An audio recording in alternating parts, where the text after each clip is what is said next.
Psaume 37 et le verset 4. Fais de l'Éternel tes délices et il te donnera ce que ton cœur désire. Wow. Nous, on aimerait bien qu'il nous donne ce que notre cœur désire, puis on s'arrête là. Et beaucoup d'évangiles, et je dirais de faux évangiles, l'évangile de la prospérité ou certains évangiles un peu tordus auraient tendance à prêcher que la moitié du verset. Il te donnera, oui, vas-y, prie, voilà, donne, et Dieu va te donner en plus, il va te donner tout ce que tu veux. Et attention, on ne tord pas la parole de Dieu comme ça.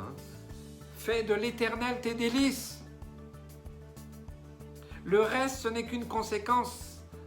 Ça rejoint ce texte, cherchez premièrement le royaume de Dieu et sa justice, et toutes choses vous seront données en plus.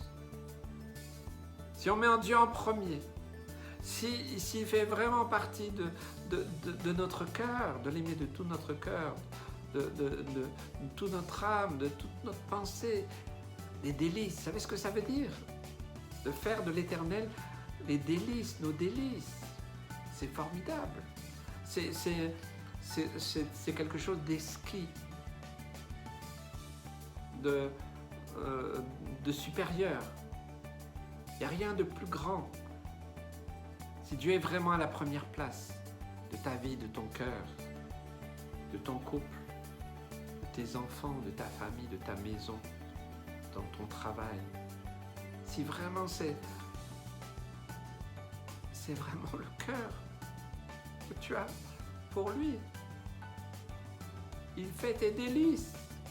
Quand tu te réveilles le matin, oh Jésus, louange à toi, tu es digne, tu es merveilleux, tu es formidable, tu es tout-puissant. Et le soir, quand tu te couches, oh merci Seigneur, tu as été avec moi, tu m'as gardé, continue ton œuvre dans ma vie. Ça, c'est faire de l'Éternel ses délices, c'est les plus belles choses que nous pouvons vivre dans sa présence. Et il est toujours là, présent. Alors, comme nous formons un avec lui, eh bien, autant que tu le connaîtras, autant lui il va te connaître, il connaîtra tout, il connaît même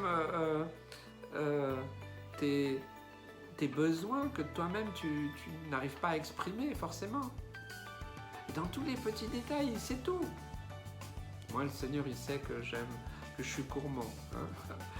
Des fois, c'est compliqué.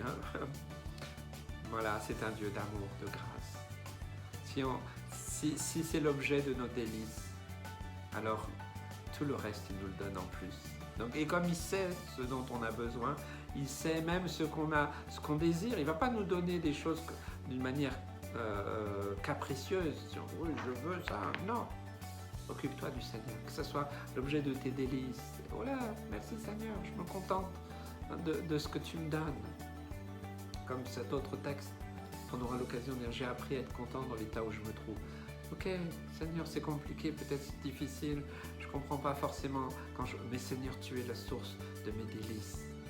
Tu es la source de ma joie. Je sais que tu m'aimes, je sais que tu ne vas jamais m'abandonner. C'est merveilleux, c'est exquis ça. Alors comme Dieu nous connaît, eh bien, et il connaît aussi, on peut avoir des projets, on peut avoir, oui Seigneur, oui, voilà, j'aurais besoin de ça ou j'aurais envie de ça. On peut l'exprimer, mais sans le revendiquer. Voilà, Seigneur, tu sais ce qu'on a besoin. Voilà. Il y a cet autre texte qui parle, Seigneur, voilà, que je ne sois pas pauvre pour pas que je te renie, mais que je ne sois pas riche pour que aussi je devienne orgueilleux et puis que je t'abandonne aussi. Et je pense qu'il y a un équilibre. Et le Seigneur, il sait ce dont on a besoin. Il sait ce que tu as besoin. Et il te le donnera. Non pas comme un système, mais est-ce que Dieu est le sujet de tes délices?